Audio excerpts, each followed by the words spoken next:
श्री श्रीमंदर स्वामी भगवान की, परम पूज्य आचार्य समंत्रभद्र स्वामी की, परम पूज्य वात्सल रत्नाकराचार्य श्री विमल शाह जी महाराज की, परम पूज्य तपस्वी सम्राट आचार्य श्री सम्यक परम पूज्य आचार्य श्री श्रीमती शाह जी महाराज की, परम पूज्य योग प्रतिगुण प्रवर्तक सर्वोत्कृष्टवादी साधक गणाचार्य गुरुदेव सर श्री विराग शाह जी महामुनि राज की, परम पूज्याचार्य श्री विशुद्ध शाह जी महामुनि राज की, अहिंसामयी विश्व धर्म की।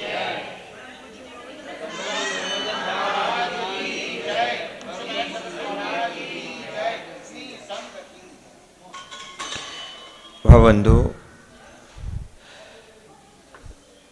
पड़ावा की श्री 1008 पार्श्वनाथ दिगंबर जैन बड़ा मंदिर, परम पूज्य आचार्य भगवान गुरुदेव गणाचार्य श्री 180 विराग शाह जी महामुनि राज का मंगल आशीष, परम पूज्य आचार्य भगवान समंतवत स्वामी का महान ग्रंथ रत्नकंड श्रावकाचार। आचार्य भगवान समंतवत स्वामी रत्नकंड श्रावकाचार की इस 35वें नंबर की कारिका में बहुत ही महत्वपूर्ण कथन कर रहे हैं सम्यक दर्शन का। और वह कथन करते हुए आचार्य भगवान बतला रहे हैं कि सम्यक दर्शन शुद्ध्या नारक्त्रियग नपुंसक स्त्री त्वानि दुष्कुल विक्ताल्पायोर दरिद्रताम चाव्रजंती नाप्रेति कहा। सम्यक दर्शन शुद्धा, जो सम्यक दर्शन से शुद्ध है, जो सम्यक दर्शन से सहित है, आचार्य भगवान कहते हैं कि वह नारक नारकी नहीं होता।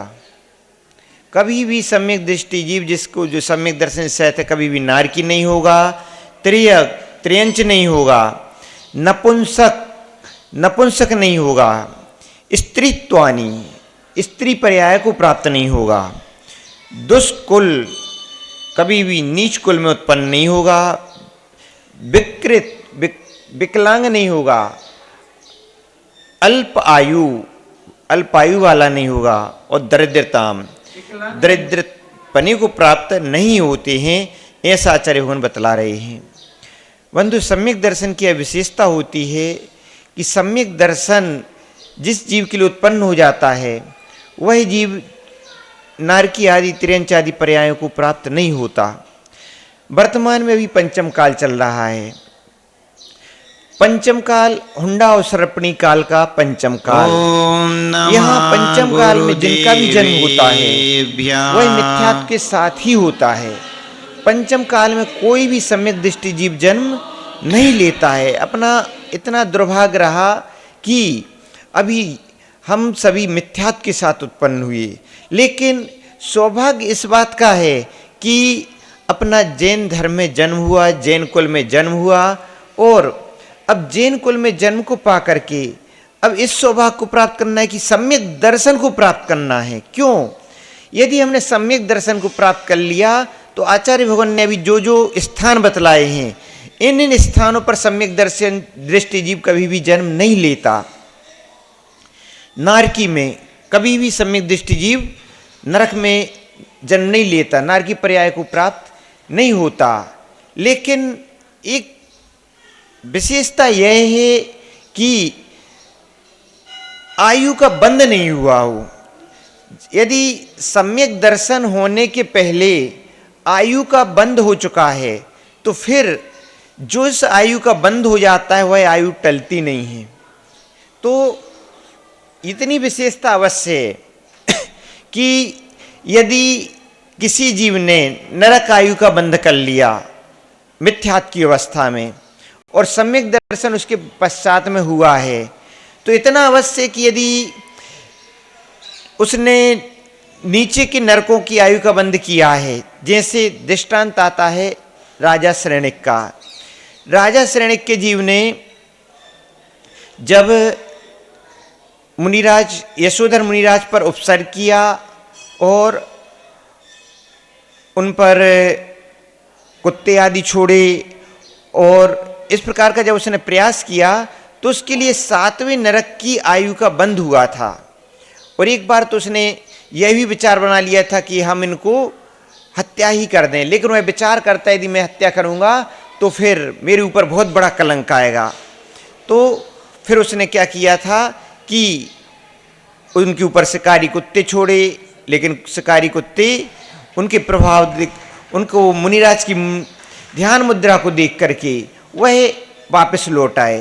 तो ऐसे सैनिक सोचता है यह तो बड़ा प्रभाव है इनका, यह तो कोई माया भी लगते हैं, इस प्रकार का विचार करता है और फिर सोचता है क्या करूं, और उसके पश्चात उनके गले में मरा हुआ सर्प डाल देता है।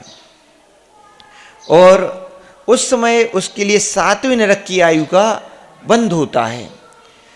यहाँ पर जब वह वापस लौटता है और 2 दिन पश्चात चेलना रानी को बतलाता है कि देखो तुमने हमारे गुरुओं का अपमान किया था, तो हमने भी आपके मुनिराज हमें जंगल में मिले थे और हमने उनके गले में मरा हुआ सांप डाल दिया था, ऐसा बतलाता है। तब चेलना रानी वह बड़ी दुखी होती है और बोलती है कि तुमने ऐसा क्यों किया, तुम्हें ऐसा नहीं करना चाहिए था। तो वह कहते हैं कि अरे तुम क्यों चिंता करती हो, है तो कब के सांप को फेंक करके वहाँ से चले गए होंगे, भाग गए होंगे। तब चेलना रानी कहती है कि यदि वह हमारे सच्चे मुनिराज हैं तो फिर वह वहीं पर ही बैठे होंगे, अभी वह इस प्रकार से नहीं जाएंगे। और वह उनसे आग्रह करते कि चलो मेरे लिए उनके पास ले चलो। तब काफ़ी आग्रह, चेलना की काफ़ी आग्रह को देख करके वह वहाँ पर जाता है और वहाँ पर जा कर के देखता है तो देख करके आश्चर्य करता है कि मुनिराज वहाँ पर उसी मुद्रा में उसी प्रकार ही विराजमान हैं, ना सांप भी सर्प भी उनके गले में यथावत पड़ा हुआ है। 3 दिन हो गए और लगातार सर्प ज्यों का त्यों पड़ा हुआ है और मुनिराज के द्वारा किसी प्रकार का उसको निकालने का भी प्रयास नहीं किया गया। उनकी इस मुद्रा को देख करके उसको बहुत आश्चर्य होता है। वहाँ पर चेलना रानी वहाँ पर देखती है कि मुनिराज के शरीर पर काफ़ी चींटियाँ चढ़ गई हैं और उनके शरीर को छत विच्छत कर दिया है, जगह जगह पर काट लिया है। सर्प के कारण से, मरे हुए सर्प के कारण से चींटियाँ बहुत अत्यधिक मात्रा में हो गई थीं। तब वहाँ पर वह कुछ मीठी आदि सामग्री डालती है तो चींटियाँ धीरे धीरे दूर होती हैं और उसके सर्प को उनके गले से निकालती है। और उसके पश्चात में वहाँ पर जब सभी उनका अवसर दूर हो जाता है तब चेलना रानी नमस्कार करती है चेलना के साथ में। वहाँ पर सैनिक राजा भी बहुत अपने आप में ग्लानि का अनुभव करता है, बहुत अपने आप में पश्चाताप करता है और उनके लिए वह भी नमस्कार करता है। जब इस प्रकार से नमस्कार करता है तो मुनिराज दोनों के लिए आशीर्वाद देते हैं, धर्म वृद्धि का दोनों के लिए आशीर्वाद देते हैं। जब दोनों के लिए आशीर्वाद देते हैं तो उसके लिए बहुत आश्चर्य होता है